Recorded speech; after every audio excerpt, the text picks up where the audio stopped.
I'm Robert Newman. I am the founder of InboundREM, and today we're going to talk about, is Zillow the enemy? And in case you don't remember, or this is your first time to the channel, I'm qualified to have this conversation because I've been in the real estate marketing industry for 16 years. I am arguably one of the most experienced online marketers. I founded a few companies in this space. The one that I am currently investing most of my time in is InboundREM.com. And the big news inside the real estate industry, anywhere you go, you read Inman, you read wherever you want to go. Everybody's talking about the forced compliance with clear cooperation. Now, if you're a realtor, the only people that won't know what I'm talking about are people that are not realtors that follow me, or people that are brand new and haven't yet discovered the joy that is the rules that regarding your own listings that you go out and collect. So for those of you that don't know, Clear Cooperation has changed their rules a couple different times. They recently changed their rules to allow for, you can put your listings on the MLS, but if you do, you have to have them on the MLS within 24 hours. You can keep them off. And there's been a lot of hubbub about that, because essentially there's now a legitimate window for agents to have something called pocket listings.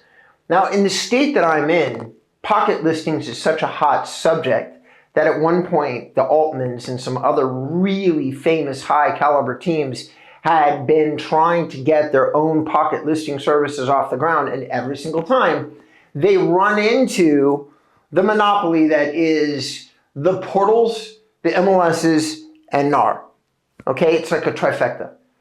Because as the information age has progressed, the number one thing of value that everybody gets from the real estate industry is the sales force of people, the hundreds of thousands of you that run out and collect data on the actual individual properties. Okay, that then go into these digital databases. It's how Zillow makes its living, and honestly, at this point, it's how a lot of the MLSs make their living. It's how NAR, in many ways, it's online or digital compliance that NAR is focused on. So all of those things end up being kind of play into this subject, and leads to what I felt was a reasonable title for this video: is Zillow the enemy at this point?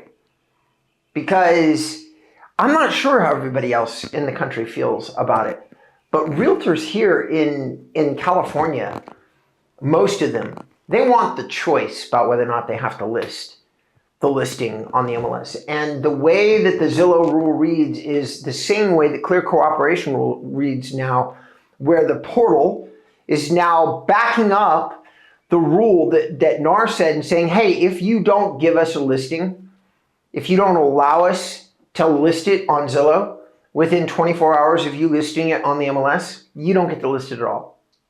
Don't know if all of you are aware of that, but that's the rule now. That's what they said, which leads us into this: what they say versus what they do.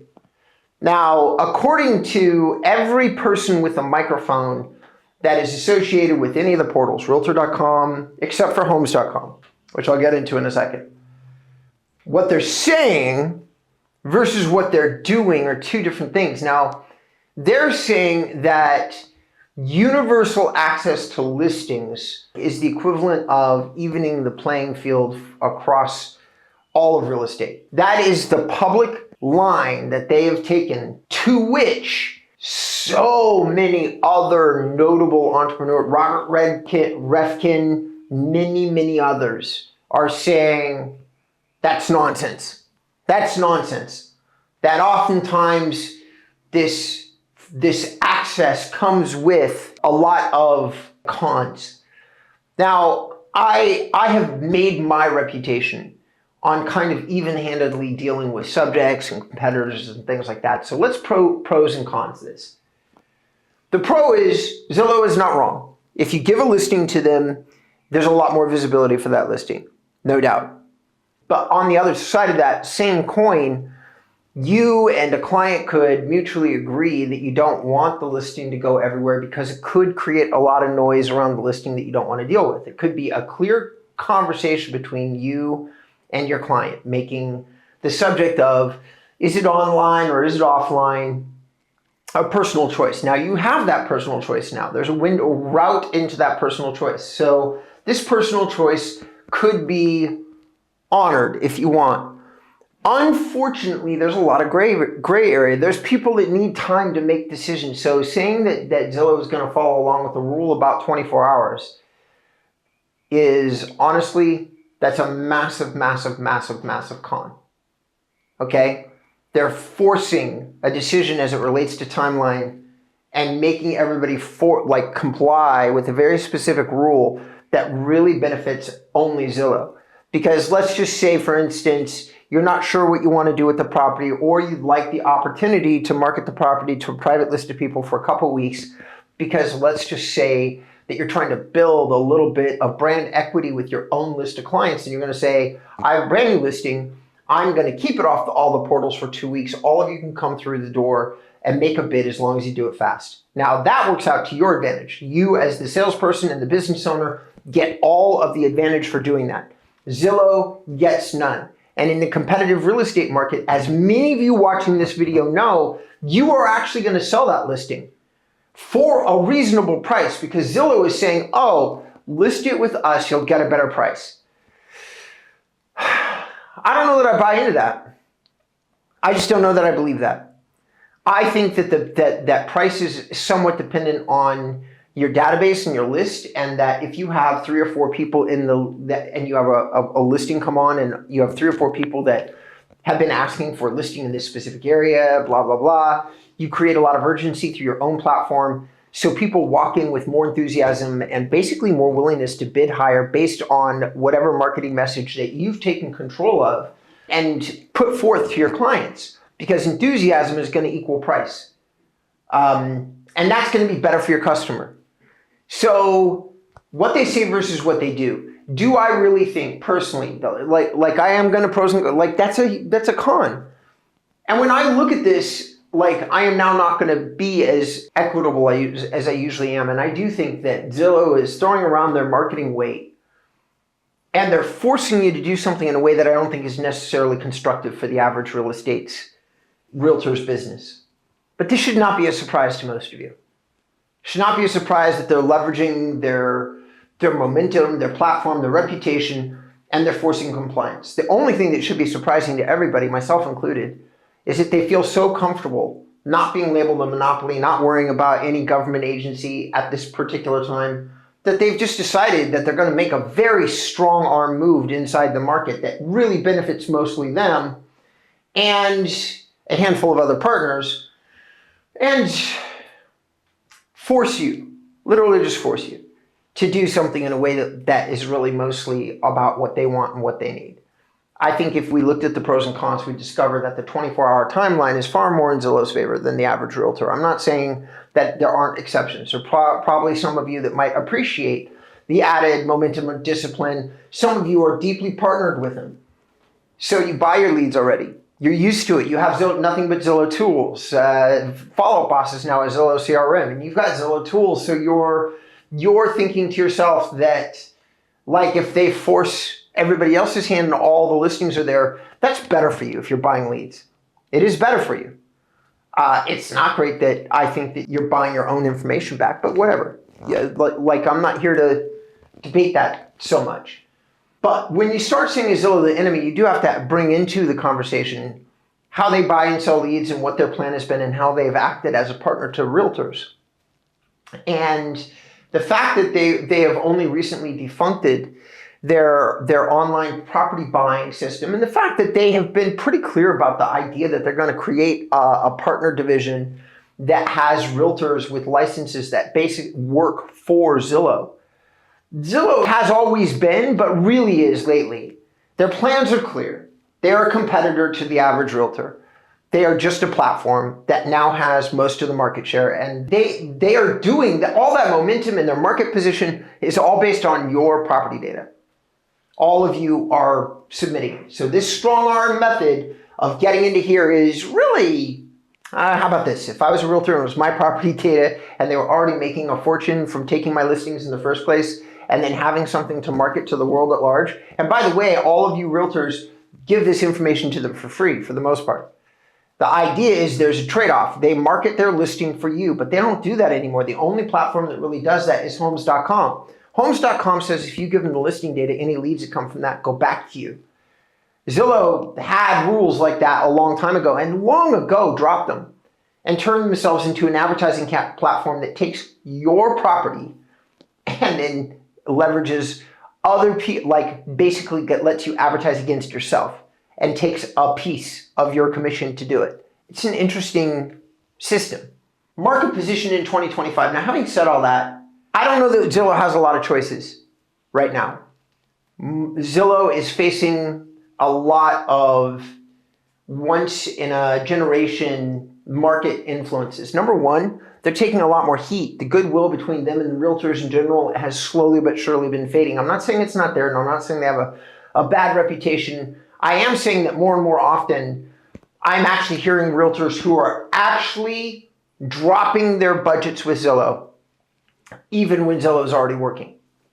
Like they're actually turning and saying, no, I understand I'm funding a competitor and it's a problem.